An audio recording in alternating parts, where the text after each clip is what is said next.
আপনার টাকা মেরে দিলে আপনি লিগ্যাল নোটিশ করে তো মানি স্যুট করতেই পারেন। কেউ ধরুন আপনার টাকা মেরে দিয়েছে, কিন্তু এখানে আরও একটা কেস করা যায়, সেটা হচ্ছে কমপ্লেন্ট কেস, যেটা হবে হচ্ছে আন্ডার সেকশন 420 অফ আইপিসি। এখন তো সেকশন চেঞ্জ হয়ে গেছে বিএনএস এ, ওটা পরে আপনাদের বলে দেবো, আমার ঠিক মনে নেই। কিন্তু এটা করলে কি হয়, আমি যেটা বলছিলাম যে লিগ্যাল নোটিশ করার পর মানি স্যুট করা যায়।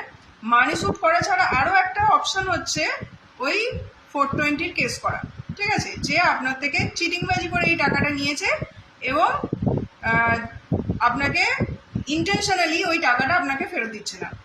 এবার এইটা কিন্তু একটা ক্রিমিনাল মামলা। মানি স্যুট একটা সিভিল স্যুট, আর 420 হচ্ছে চিটিং, হচ্ছে একটা মানে স্ট্রং ক্রিমিনাল কেস, ঠিক আছে। আপনি যখনই চিটিংয়ের মামলাটা করবেন তখন কিন্তু ওর এগেনস্টে আপনার একটা মানে ক্রিমিনাল, ওর একটা চলে আসবে, ক্রিমিনাল চার্জ চলে আসবে ওর এগেনস্টে। কিন্তু এইখানে একটা জিনিস আমি ক্লিয়ার করে বলে রাখি, আপনি হয়তো এই ক্রিমিনাল মামলাটা করে ওকে চাপে ফেলতে পারবেন, ঠিক আছে, ওদেরকে এখন বেল নিতে হবে, ঠিক আছে, কারণ ওটা তো নন বেলেবল অফেন্স 420, বেল পেয়ে যাবে হয়তো, কিন্তু ব্যাপারটা হচ্ছে ওদেরকে চাপে ফেলা যাবে যে একটা ক্রিমিনাল অ্যাকশন ওর এগেনস্টে হয়ে গেছে, একটা বিশাল বড় ব্যাপার, ঠিক আছে। কিন্তু যেটা হচ্ছে আপনাদেরকে বুঝতে হবে, এটা বোঝার ব্যাপার, আপনার কি দরকার। আপনার থেকে ধরুন 5 লাখ টাকা একটা লোক ধার নিয়েছে, আপনার কি তাকে জেল খাটানো দরকার নাকি আপনার টাকাটা ফেরতের দরকার?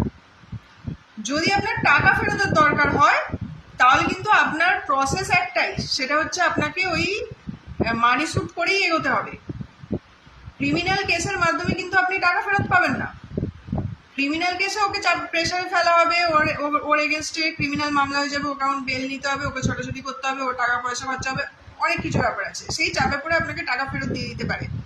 কিন্তু মানে টাকা ফেরত পাওয়ার প্রসেস হচ্ছে আপনাকে ওই মানি স্যুটটাই করতে হবে।